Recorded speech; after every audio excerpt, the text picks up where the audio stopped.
Hi everybody, I'm Caitlin Classing and I'm here with the third vlog for Dark Magic Sea, aka Jelly, owned and bred by Lori Cameron. And when last we spoke, Jelly was about 60 days into the backing process.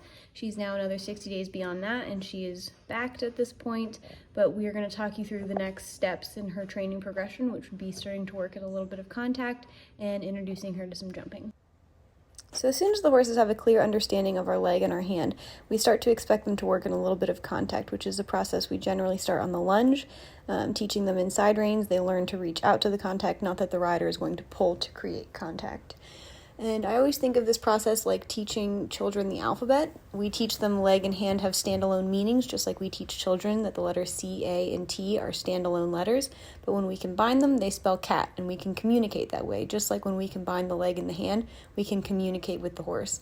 So it's important to have that firm foundation in place, but then we want to teach the horses that this is how we're going to talk to them about their balance and about how they use their energy. So now you can see over time, Jelly is progressing to where now she's using her whole body, really giving us her full athleticism and showing a great change in her shape. And it's not just about putting her on the bit, it's about having her full ability and athleticism sort of at our disposal.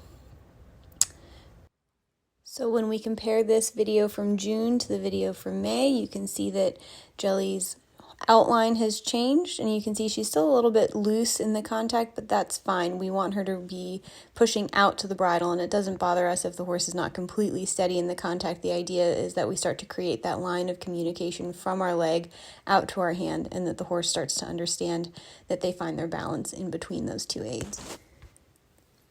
Then we start working her over some jumps. This is again somewhere in May. And the first thing that's important for them to learn is that, yes, they have to go forward over the fences. And if we've done our job of teaching them that leg means give me energy, that shouldn't be a problem. So you can see there, even when Jelly goes to question or look at what's in front of her, Dan's able to talk her through it by closing his leg and saying, no, even though there's something in front of you, the way that we communicate to you still remains the same. Nothing has changed. And now you just carry on over the obstacle that's placed in front of you.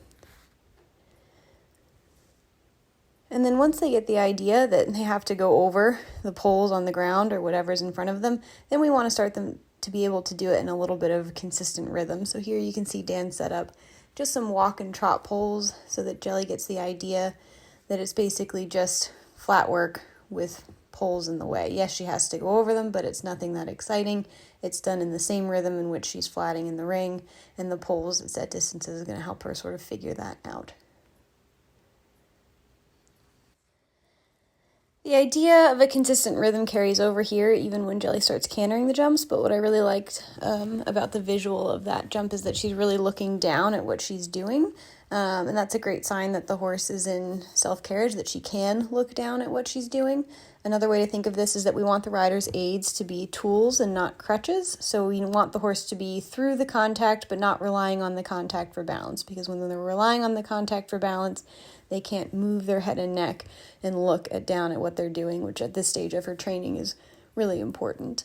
And now you can see here as Dan just canters a single jump that the rhythm in the canter is getting more consistent and that she's able to maintain that rhythm right up to and over the fences, which is telling us that the quality of her canter and the balance of the canter is where it needs to be, because again, at this stage of her training, the jumping is just a test of the balance. And now Dan's doing a bit more of a challenging exercise, and we feel like with Jelly, giving her these challenges that she can meet is going to be very important in her training. Like most young mares, she's very aware of her surroundings and at times a little bit wary, but what is unique to Jelly is that she's very onward bound and very mentally active. And so for a horse like her who's so busy in her mind, we want to make sure that we're giving her enough new exercises, enough new places, enough new things to chew on in her training, that she stays mentally on our side and happy in her work and interested in her work.